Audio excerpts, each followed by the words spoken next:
It's Wednesday morning in Orlando. Shortly after 8 a.m., the sun breaks through the clouds above the Florida Citrus Bowl. Here in this stadium, the Tampa Bay Storm begin their 5th day of training camp. Go! There you go, there you go. Go! Grab. I don't want to see fingertips. One more time. Up until this point in camp, the team has only practiced against themselves. Good, good, good. Today, they will be tested, challenged by a familiar opponent for the first time this season, on the Gridiron.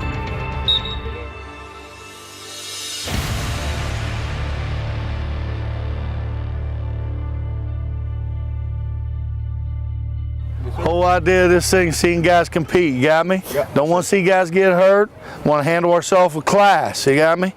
Walk away. You got me? So every coach's supposed to have the same talk. We're not getting into that stuff. We're not here to do that. We're not here to injure guys. We're here to get better, okay? But again, we're here to compete, and we're here to compete against some guys we don't really care about, right? Yes, sir. All right, let's go, baby. Let's have a fun one today. Hey, hit some people. Storm on 3. 1, 2, 3, storm. Let's go, baby. Let's go.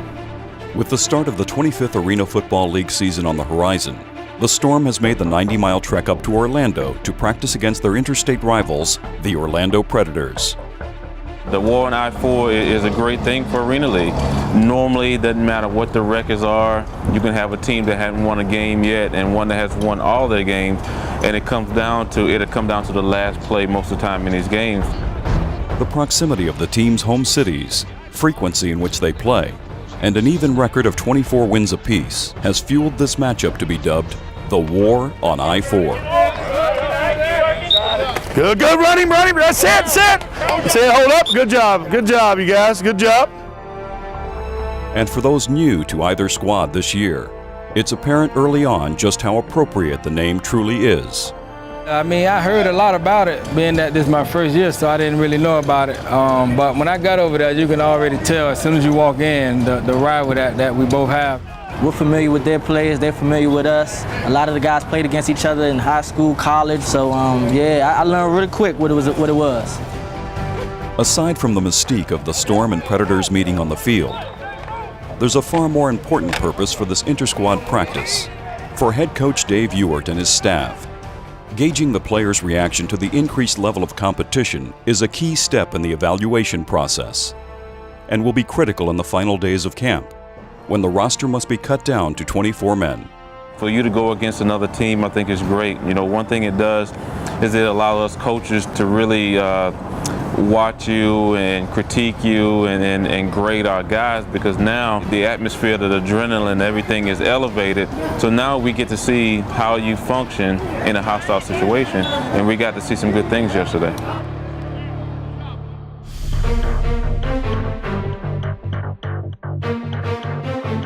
Among the new faces in training camp for the Tampa Bay Storm is offensive coordinator John Gregory. He brings with him over 50 years of coaching experience and is tasked with turning around an offense that was ranked last in scoring a year ago. Coach Gregory is taking a simple approach in implementing his system and is pleased with the progress made in such a short period of time. I'm amazed at how quickly this group of players have picked this up.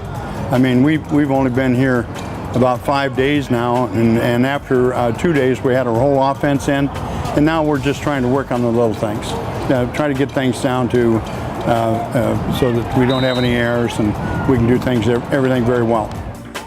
Working on those little details will pay big dividends as the Storm moves through the season, and it has not gone unnoticed. The new system, I mean, to be honest, this is the best that I ever played in. As far as the coach, like he said, he kept it simple so we could just go out there and play. And when you do that, so where players know how to think and they go out there and play, that's when you get the best out of the players. Getting the best of all his players is the desire of every coach. While there are many positive things noticed by Coach Gregory, he's been particularly impressed with the core of receivers the team has gathered in camp this offseason. Run, zoom, Vic, watch behind. There we go, baby, there we go. I would say that it's as good a set of wide receivers as I've ever worked with. We've got excellent speed, and then we have just outstanding size. We have a number of kids that are 6'3", 6'4", 6'5" guys, and so I mean, what that does is it increases the margin of error for the quarterback.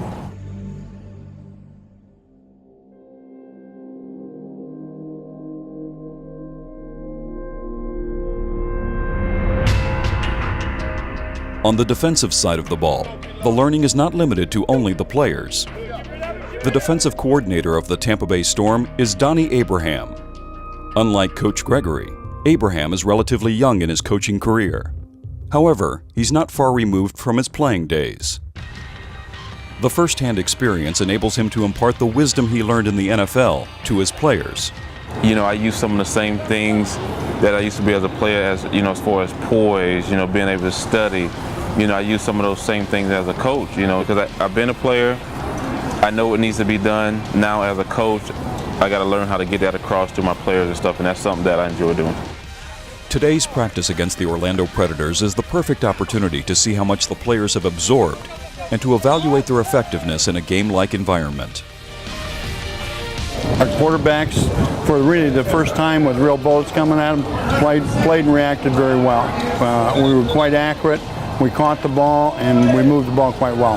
And specifically, I was looking to see if guys could compete. You know, will they take what they've learned in the classroom, what they've learned through drills, will they take that and actually apply it, you know, in a situation when we're going against someone. And those are the type of things that I was looking for. And like I said, it was some positive things, but it was also some negative things. The results varied. Yet, with practice comes the opportunity to learn from one's mistakes. And in this early stage of the season, it's a point that does not go overlooked by the players. We did very well. A lot of areas to improve on, you know, a lot of little dumb mistakes that we know, you know, we're better than, but it's just about executing in the time when, you know, you're supposed to execute. We going over it in practice, coach is telling us in practice, and we understand it in practice, but it matters what you do on game day.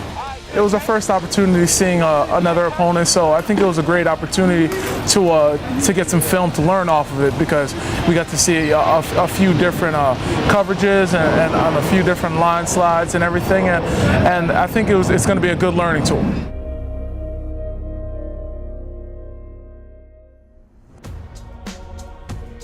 The message is the same, regardless of who you talk to.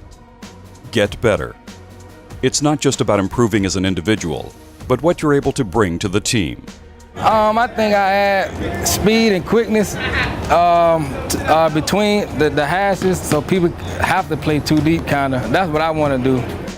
Being the fact that I'll primarily be at the MAC, and which is an interior rusher to begin with, so I'm like a defensive lineman. Then I go down at defensive end, and also they'll be looking at me at the jack. So it's just a whole bunch of different skill sets that you can just put together in one that you just take over the years. And at the end of the day, versatility is the name of the game, and that's what I'm trying to bring to this team.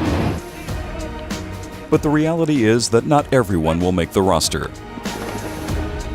Hard decisions are looming in the near future for the coaching staff, but they must be made.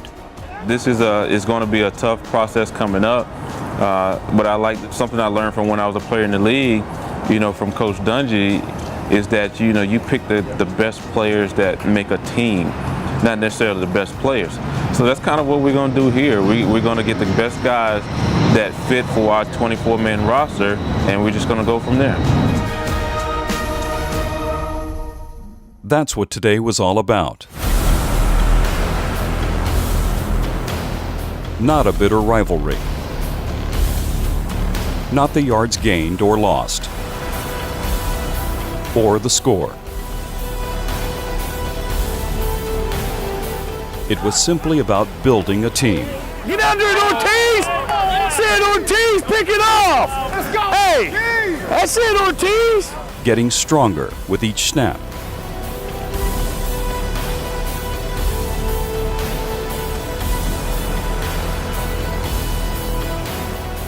Coming together with a common purpose.